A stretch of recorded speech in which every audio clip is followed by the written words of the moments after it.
Good morning all of you.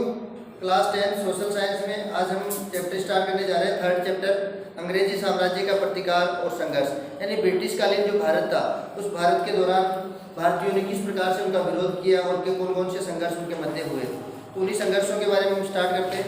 तो पश्चिमी देश कहा जाता है ब्रिटिशों को, यानी जो अपन भारत के मानचित्र में देखते हैं, विश्व के मानचित्र में देखते हैं, तो इनको पश्चिमी देश क्यों कहा जाता है? पाश्चात्य संस्कृति बोलते हैं, पाश्चात्य संस्कृति। तो पाश्चात्य संस्कृति क्यों कहा जाता है?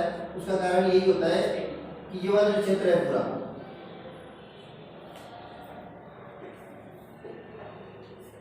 ये वाला जो अब यहाँ पे ये अपने विश्व का मानचित्र है। अब यहाँ से ये जो पार्ट है ये एशिया महाद्वीप हो गया, ये यूरोप, ये उत्तरी अमेरिका, ये दक्षिणी अमेरिका, ये अफ्रीका, ये ऑस्ट्रेलिया। कितने हो गए? 2 ये और 3 और 2 5 और 6 और एक यहाँ पे आता है, वो कौन सा है? अंटार्कटिका। ये तो अपने महाद्वीप है। अब इन महाद्वीपों में जैसे अब कहाँ से हम बात किसकी करें? भारत की। हम भारत में बात करते हैं तो अपने ये वाला जो पार्ट है ये उत्तर हो गया, ये दक्षिण, ये पूर्व और ये पश्चिम। तो अपने पश्चिम में जो देश है ये पश्चिमी, इस साइड वाले जितने भी देश उनको कहा जाता है पश्चिमी देश। तो यहाँ से हमारे इस जगह से ब्रिटेन वाले जो है, पुर्तगाली है, डच फ्रांसीसी है, ये सारे इसी क्षेत्र में यूरोप में निवास करते हैं। और इन्होंने क्या किया? भारत पर किस रास्ते से कहाँ पहुंचे? भारत पहुंचे। इसलिए व्यापार करने की दृष्टि से इनका जो उद्देश्य था स्टार्टिंग में भारत में केवल व्यापार के लिए अनुमति लेना। जब ये इनके बारे में बताया जाता है, इससे पहले अपन ने पढ़ा है मुगल काल। तो मुगल काल में जहांगीर के बारे में पढ़ा। तो उस जहांगीर के शासनकाल में ये अंग्रेज जो थे वो दरबार में हाथ जोड़ के खड़े रहते थे कि साहब हमें आपके क्षेत्र में व्यापार करने के लिए क्या दे दो? अनुमति दे दो कि हम आपके यहाँ व्यापार कर सकें।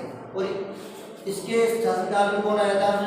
सर थॉमस लो नामक एक अंग्रेज अधिकारी था और कैप्टन हॉकिंस। ये 2 महत्वपूर्ण अंग्रेज अधिकारी थे। वो कब आए? जहांगीर के शासनकाल में भारत में आए थे। किस लिए? केवल अनुमति लेने के लिए। और इन्होंने अनुमति दी और अनुमति लेकर के धीरे धीरे क्या हुआ, जैसे 1757 का समय आया तब तक इन्होंने अपना साम्राज्य जमाना स्टार्ट कर लिया। यहाँ पर क्या जमा दिया? East India company.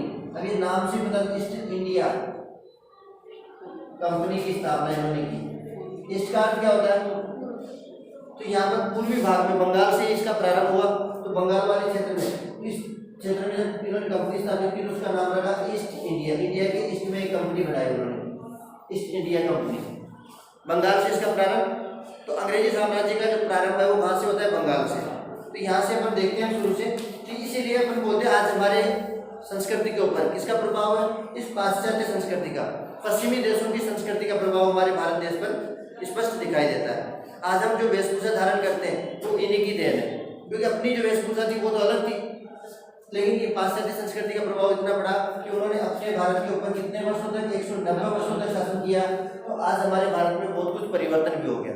आज हम बहुत सारी चीजें, हमारे यहाँ तक हमारा संविधान जो है वो भी उससे पाश्चात्य संस्कृति से प्रेरित है।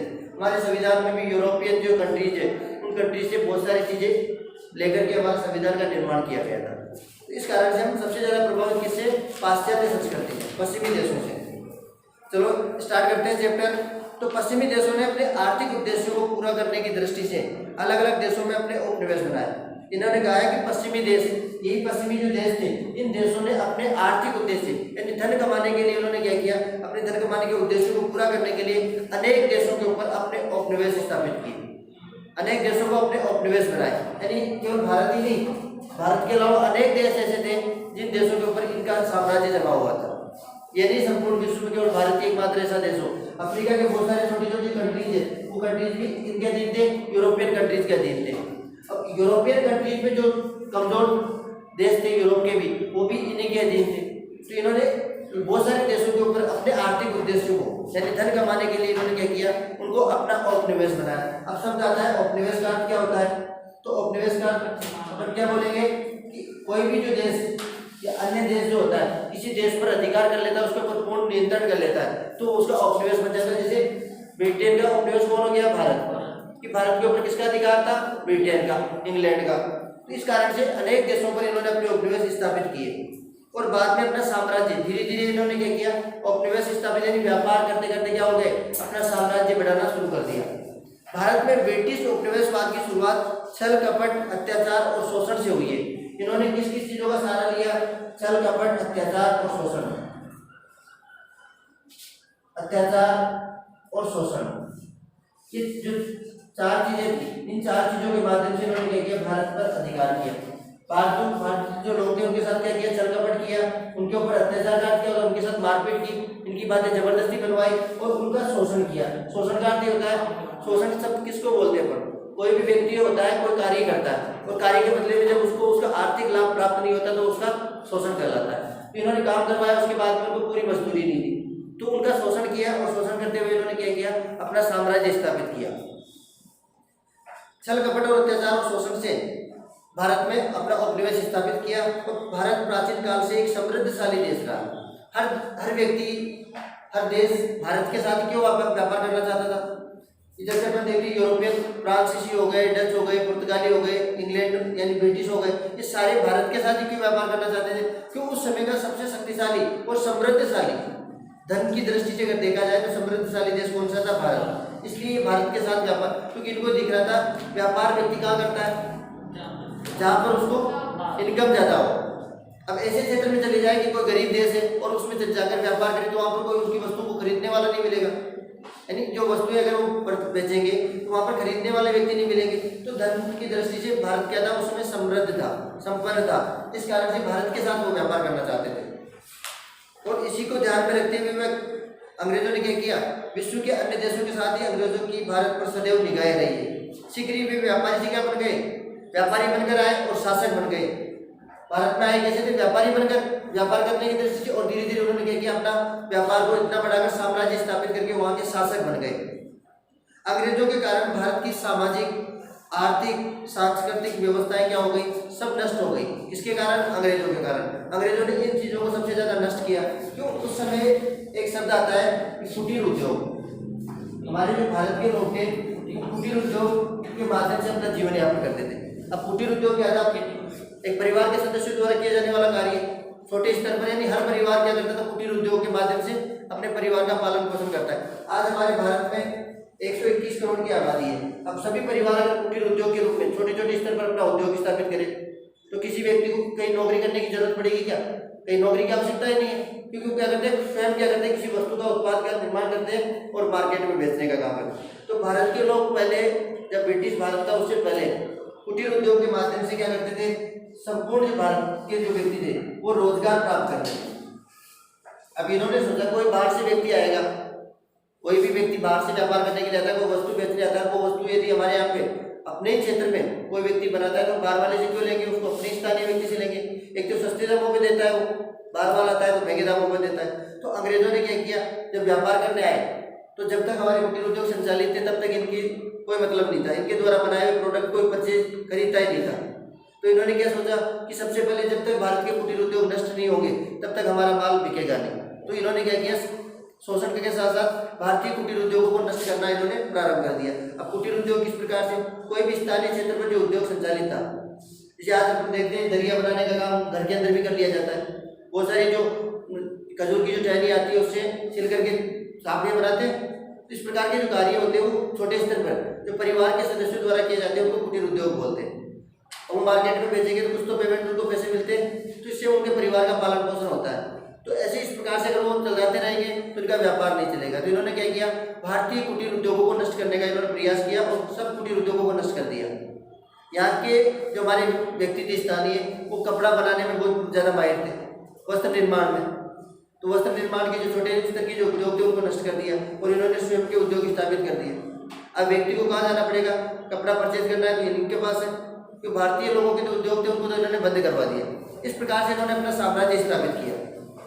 सबसे पहले शुरुआत की अगर बात करें तो 1757 से लेकर 1857 इन 100 वर्षों में भारतीयों के ऊपर कैसे इन्होंने अत्याचार किए, कैसे उनका शोषण किया और किस प्रकार से 1857 में क्रांति की आग जो थी भारतीयों के दिल में लगने और इनके मध्य 1857 में क्या हुआ, एक युद्ध हुआ जिसको स्वतंत्रता का पहला संग्राम कहा गया। तो 1757 से अपन बात करें तो 23 सितंबर 1600 ईस्वी, तो हम बात करें 23 सितंबर 1600 ईस्वी। ये वो समय था 23 सितंबर 1600 ईस्वी में। यहाँ से अंग्रेजों का आगमन जब भारत में होता है तो ब्रिटेन के प्रमुख व्यापारियों ने एक संयुक्त पूंजी उद्यम के रूप में इन्होंने एक कंपनी बनाई, the governor and company of merchant of London trading into the East Indies. इन्होंने ये कंपनी कहाँ बनाई? इंग्लैंड में। यहाँ के नहीं, पहले वहीं पे कंपनी के जैसे भारत का कोई व्यक्ति है बाहर विदेशों में जाना चाहता है तो भारत सरकार से परमिशन तो लेके जाएगा, तो भारत सरकार उस कंपनी को रजिस्टर करवाएगा कि हम साहब इन देशों के साथ व्यापार करना चाहते हैं इस कंपनी के माध्यम से। तो भारत सरकार पहले उसको परमिशन देती है, उसके बाद में वो उन देशों में जाता है। तो इन्होंने क्या किया, इंग्लैंड में इस कंपनी की स्थापना की कि हम ईस्ट वाले जो देश है, ईस्ट इंडिया के क्षेत्र वाले जो देश है, उन देशों के साथ हम व्यापार करना चाहते हैं। इसलिए उन्होंने ये कंपनी बनाई जिसका क्या नाम रखा उन्होंने? The governor and company of merchant. Merchant का क्या होता है? व्यापार। Of London trading into the East Indies. London और इंडिया के मध्य व्यापार के लिए इन्होंने एक कंपनी का निर्माण किया के नाम से ब्रिटिश ईस्ट इंडिया कंपनी की शुरुआत हुई। भारतीय ईस्ट इंडिया कंपनी नहीं, ब्रिटिश ईस्ट इंडिया कंपनी की शुरुआत 1600 ईस्वी में उन्होंने की। 31 दिसंबर 1600 ईस्वी को एलिजाबेथ प्रथम ने, एलिजाबेथ वहाँ की महारानी थी, उस प्रथम ने इस कंपनी को पूर्व के साथ, अभी देखो यहाँ महारानी एलिजाबेथ, उसने क्या कहा? पूर्व के साथ, पूर्व वाले देशों के साथ व्यापार करने की उनको क्या दी? परमिशन दी, उनको आज्ञा दे दी, छूट दे दी। एलिजाबेथ प्रथम ने इस कंपनी को पूर्व के साथ व्यापार करने का अधिकार पत्र दिया कि आप पूर्व के देशों के साथ व्यापार कर सकते हो। तो एलिजाबेथ प्रथम ने 1600 ईस्वी में किसको? ईस्ट इंडिया जो ब्रिटिश का कंपनी जो बनाई थी, उस ब्रिटिश कंपनी को ईस्ट वाले देशों के साथ व्यापार करने की छूट प्रदान की, यह अधिकार पत्र उनको दिया। 1612 ईस्वी में, अब जब अपन पहुंचे 1600 में हो गए, तो 1612 ईस्वी में सूरत कहाँ पड़ता है? गुजरात। तो सबसे पहले कोई भी देश बाहर से आएंगे तो वो समुद्र से आएंगे, तो समुद्र से इस क्षेत्र में गुजरात, यहाँ पर बंदरगाह का क्या नाम था उसका? कांडला, कांडला पोर्ट। तो ये कांडला पोर्ट उस समय यही था, एक मुंबई में था। तो सूरत में क्योंकि सारा माल यहीं से मुंबई और सूरत कांडला पोर्ट जो थे, इन्हीं के माध्यम से माल लाते थे और ले जाने का काम करते थे। तो इस जगह पे उन्होंने क्या किया?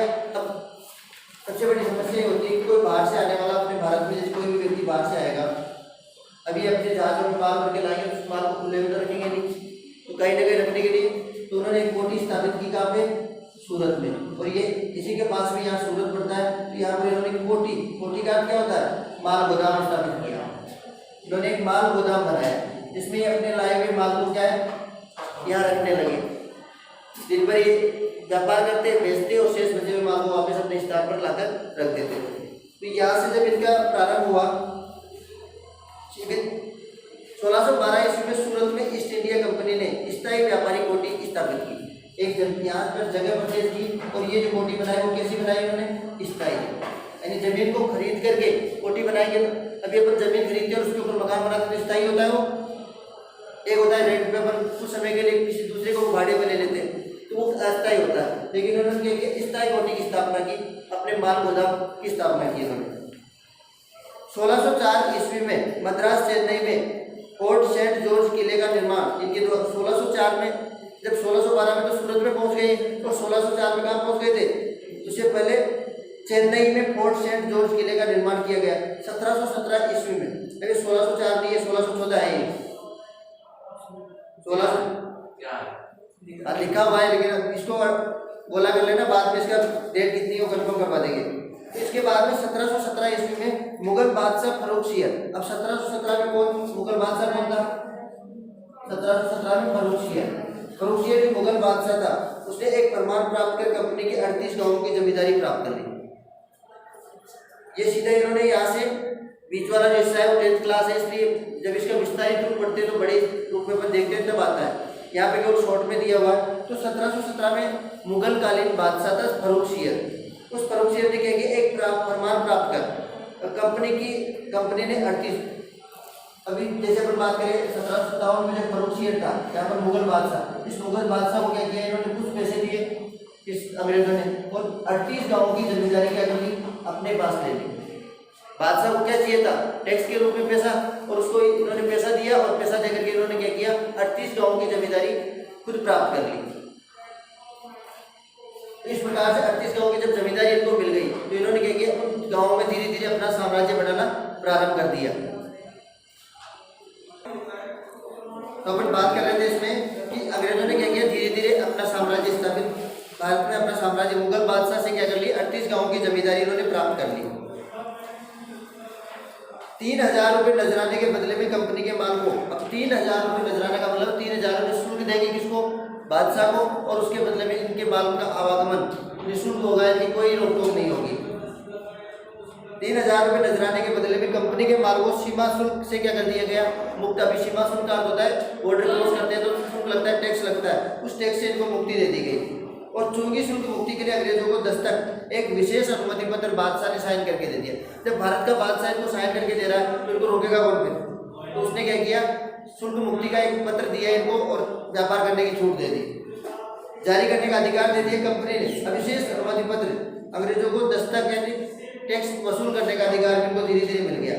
कंपनी ने अपना ध्यान बंगाल पर अधिक केंद्रित किया। इन्होंने क्या किया, बंगाल क्षेत्र को अपना अधीन करने के लिए, क्योंकि सारे क्षेत्रों में अगर एक साथ करेंगे, मान लो ये पूरा भारत का क्षेत्र है, यहाँ पर भी सारे क्षेत्रों में करेंगे तो लोग क्या होंगे, एक साथ विरोध करेंगे। तो इन्होंने क्या किया, बंगाल के क्षेत्र को ऊपर ज़्यादा फोकस किया कि पहले एक क्षेत्र को अपने अधीन कर लो, फिर उसके पास में क्षेत्र जो है धीरे धीरे अपने साम्राज्य को बढ़ाते जाएंगे। इन्होंने बंगाल के ऊपर संपूर्ण अधिकार प्राप्त करने का प्रयास किया। 1757 ईस्वी से पूर्व अंग्रेजों ने अन्य यूरोपियन कंपनियों को क्या किया, सबसे पहले तो इन्होंने जो दूसरी यूरोपियन कंपनी भारत में थी, फ्रांसीसी, डच, पुर्तगाली, उनको यहाँ से भगाना प्रारंभ किया, तभी तो इनका साम्राज्य स्थापित होगा। अब भारतीय लोगों से तो इन्होंने युद्ध किया नहीं शुरुआत में, और इन्होंने किससे युद्ध किया, अन्य यूरोपियन कंपनियों को यहाँ से भगाने का प्रयास किया। अन्य यूरोपियन कंपनियों को पराजित कर अपनी सर्वोच्च सत्ता स्थापित कर ली। किसे, अब केवल यूरोपियन कंपनियों में कौन रह गई, केवल अंग्रेज रह गए, और सबको फ्रांसीसियों को, डचों को, पुर्तगालियों को सबको यहाँ से खदेड़ दिए, और गोवा को छोड़ करके। मुगलों से फरमान प्राप्त करने के बाद ईस्ट इंडिया कंपनी का बंगाल में क्या हो गया, बंगाल में हस्तक्षेप बढ़ गया, यानी बंगाल में ये अपने मर्जी से काम करने लगे, क्योंकि इनके पास बादशाह का फरमान था, और बादशाह को इन्होंने कुछ पैसे दे करके 38 गांवों की जमींदारी भी प्राप्त कर ली थी। उन 38 गांवों के ऊपर टैक्स लगाने का अधिकार भी इनको मिल गया था। उनसे कैसे कर वसूल करना है, उनकी जमींदारी का क्या होता है, जमींदार बन चुके थे उन 38 गांवों के। तो ईस्ट इंडिया कंपनी का बंगाल में हस्तक्षेप बढ़ गया। 10 अप्रैल 1756 ईस्वी को, अब बंगाल का उस समय नवाब कौन था, बंगाल का जो नवाब था कौन था, अलीवर्दी खान। अब वहाँ का जो नवाब है उसके ऊपर अगर कोई दबाव डालेंगे तो वो तो इसका विरोध करेगा। तो इन्होंने किया 10 अप्रैल 1756 ईस्वी को बंगाल के नवाब अलीवर्दी खान की क्या हो गई, अब जैसे ही उसकी मृत्यु हुई, अब ये तो अपन देखते हैं पिता की मृत्यु पर उसका पुत्र शासक बनता है, तो जैसे अलीवर्दी खान की मृत्यु हुई, अब इसके मान लो 2 पुत्र हैं, तो इनके मध्य क्या हो गया, अब फूट डालो राज करो की नीति इन्होंने अपना ली। अब फूट डालो राज करो में क्या होता है कि इसने जिसको नियुक्त किया वो शासक बन जाए। अब अंग्रेजों ने क्या कहा कि दोनों को भड़काने के लिए एक शासक बना तो दूसरे को अपनी ओर मिलाया, और मिला करके उसके विरुद्ध हो गए। तो इस प्रकार से इन्होंने कौन सा तरीका अपनाया, फूट डालो और राज करो। दोनों भाइयों के मध्य फूट डालेंगे तभी तो इनका फायदा होगा। तो इन्होंने ये तरीका भी यहाँ से अपनाने की शुरुआत की। तो उसका उत्तराधिकारी छोटी पुत्री का पुत्र सिराजुद्दौला, और उत्तराधिकारी किसको बना रखा था, छोटी पुत्री का पुत्र जो है सिराजुद्दौला को नवाब बनाया। जब पूर्णिया का गवर्नर शौकत जंग भी नवाब बनना चाहा, पूर्णिया का जो गवर्नर था वो भी वहाँ का नवाब बनना चाहता, मिल गए इनको 2 व्यक्ति, एक तो सिराजुद्दौला जो नवाब बन गया, और एक पूर्णिया का जो गवर्नर था वो उसके मन में भी यदि मैं नवाब बनता था। तो इनको ऐसे व्यक्ति की तलाश थी जो नवाब बनना चाहता हो, तो उसकी ये सहायता करेंगे, और उसके विरुद्ध इसको भड़काना प्रारंभ किया। पूर्णिया का गवर्नर शौकत जंग भी नवाब बनना चाहता था। अंग्रेजों ने अवसर का लाभ उठाकर नवाब के विरोधियों को क्या देना प्रारंभ किया, नवाब सिराजुद्दौला के जो विरोधी थे, जो उसके विपक्ष में थे, उनको अपनी ओर मिलाना प्रारंभ किया, संरक्षण देना प्रारंभ किया। आर्थिक मामलों को लेकर नवाब और अंग्रेजों के मध्य काफी मतभेद थे। आर्थिक मामले, ये उससे डिमांड अलग कर रहे थे, और वो इनको उनकी डिमांड के अनुरूप देता नहीं था। कौन, सिराजुद्दौला। तो सिराजुद्दौला और अंग्रेजों के मध्य क्या चल रहे थे, मतभेद। इसकी डिमांड, अंग्रेजों की डिमांड जितनी टैक्स की थी वो नहीं देना चाहता था, क्योंकि वहाँ का नवाब कौन था, सिराजुद्दौला बन चुका था। तो सिराजुद्दौला के अंग्रेजों के मध्य मतभेद चल रहा था, और इसका फायदा इन्होंने कैसे उठाया कि जो पूर्णिया का गवर्नर था उसको अपनी ओर मिलाया, और उसके जो सहयोगी थे उस सहयोगियों को इन्होंने अपनी ओर मिलाना प्रारंभ किया। और इसी कारण से 23 जून 1757 ईस्वी को एक प्लासी का युद्ध हुआ, जो किसके मध्य हुआ, अंग्रेजों और सिराजुद्दौला के मध्य। अंग्रेजों और सिराजुद्दौला के मध्य प्लासी का युद्ध हुआ, जिसमें अंग्रेजों की जीत हुई और नवाब इसमें मारा गया। अंग्रेजों ने बंगाल का नवाब किसको बना दिया? मीर जाफर को। अब ये दो भाई थे, मीर जाफर और मीर कासिम। मीर जाफर और मीर कासिम दो भाई थे, जिनमें से मीर जाफर को इन्होंने बंगाल का नवाब बना दिया, जिसे बंगाल में अंग्रेजों की सर्वोच्च। अब मीर जाफर को इन्होंने नवाब बनाया, तो मीर जाफर को नवाब बनाने में योगदान किसका था? अंग्रेजों का। तो बात किसकी मानेगा? जैसा अंग्रेज कहेंगे वैसा वो कार्य करने लग गया। तो बंगाल के ऊपर किसकी सत्ता हो गई? अंग्रेजों की। 1760 ईस्वी में मीर जाफर अंग्रेजों की धनापूर्ति नहीं कर सका। अब इसने क्या किया, जो मीर जाफर को जो अंग्रेजों ने नवाब बनाया था, तो उससे जो डिमांड थी वो डिमांड ये पूरी नहीं कर पा रहा था। डिमांड पूरी इसलिए नहीं कर पा रहा था कि पीछे से किसानों से इतना टैक्स नहीं मिल रहा था, इसलिए वो जितने धन की मांग कर रहे थे वो उतने धन इनको नहीं दे पा रहा था अंग्रेजों को। तो इस कारण से क्या हुआ, अंग्रेजों ने मीर कासिम को बंगाल का नवाब जब बनाया था, तो 1760 में मीर जाफर अंग्रेजों की धनापूर्ति नहीं कर सका, तो अंग्रेजों ने क्या किया, किसको बना दिया? जाफर को हटाया, उसके स्थान पर उसके भाई मीर कासिम को वहां का नवाब बना दिया। नवाब बनने के बाद मीर कासिम ने बंगाल में प्रशासनिक पुनर्ग्रहण का प्रयास किया। प्रशासनिक यानी प्रशासन को अपने नियंत्रण में लेने का उसने प्रयास किया, कि प्रशासन अभी अंग्रेजों के नियंत्रण में था तो उसको अपने अधीन करने का उसने प्रयास किया, लेकिन भ्रष्टाचार और ब्रिटिश हस्तक्षेप के कारण उसने इसमें सफलता नहीं मिली।